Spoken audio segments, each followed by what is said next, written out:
ಒಂದು ದಿನ ನಾಯಿಯನ್ನು ಮನೆಯಿಂದ ಹೊರಗೆ ಹಾಕಿದೆ. ಆಗ ತುಂಬಾ ಜೋರು ಮಳೆ. ನಾಯಿಯ ಫ್ರೆಂಡ್ಸ್ ಎಲ್ಲ ಮುಗಿಸ್ತಾ ಇದ್ರು ಮನೆಯಿಂದ ಹೊರಗೆ ಹಾಕಿದ್ದಾರೆ ಅಂತ.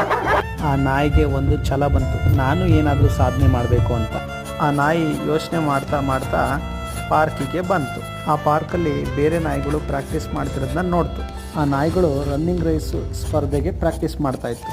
ನಾನು ಈ ಪಾರ್ಟಿಸಿಪೇಟ್ ಮಾಡಿದ್ರೆ ನಾನು ಗೆಲ್ತೀನಿ, ಅವಾಗ ನನ್ನ ಸ್ಟ್ರೆಂತ್ ತೋರಿಸ್ಬೋದು ಅಂತ ಜಾಯ್ನ್ ಆಯಿತು.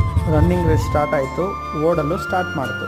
ಆ ರನ್ನಿಂಗ್ ರೇಸಲ್ಲಿ ಆ ನಾಯಿ ಫಸ್ಟ್ ಬಂತು. ಪ್ರತಿಯೊಬ್ಬರು ಆ ನಾಯಿನ ಅಪ್ರಿಷಿಯೇಟ್ ಮಾಡಿ ಚಪ್ಪಾಳೆ ತಟ್ಟಕ್ಕೆ ಸ್ಟಾರ್ಟ್ ಮಾಡಿದ್ರು. ಆವಾಗ ನಾಯಿಗಳ ಫ್ರೆಂಡ್ಸಿಗೆ ಅರ್ಥ ಆಯಿತು, ನಾನು ಯಾವತ್ತೂ ಬೇರೆಯವ್ರನ್ನ ಅಣಗಿಸ್ಬಾರ್ದು ಅಂತ. ಎಲ್ಲ ನಾಯಿಗಳು ಫ್ರೆಂಡ್ಸ್ ಆದರು. ಈ ನಾಯಿನ ಯಾರು ಹೊರಗಾಕಿದ್ರು ಮನೆಯಿಂದ, ಅವರು ಮತ್ತೆ ಬಂದು ಸಾಕಕ್ಕೆ ಸ್ಟಾರ್ಟ್ ಮಾಡಿದ್ರು. ಈ ಕಥೆಯ ಸಾರಾಂಶ ಏನಂದರೆ, ಯಾವತ್ತು ನಾವು ಯಾರನ್ನು ಅಣಗಿಸ್ಬಾರ್ದು.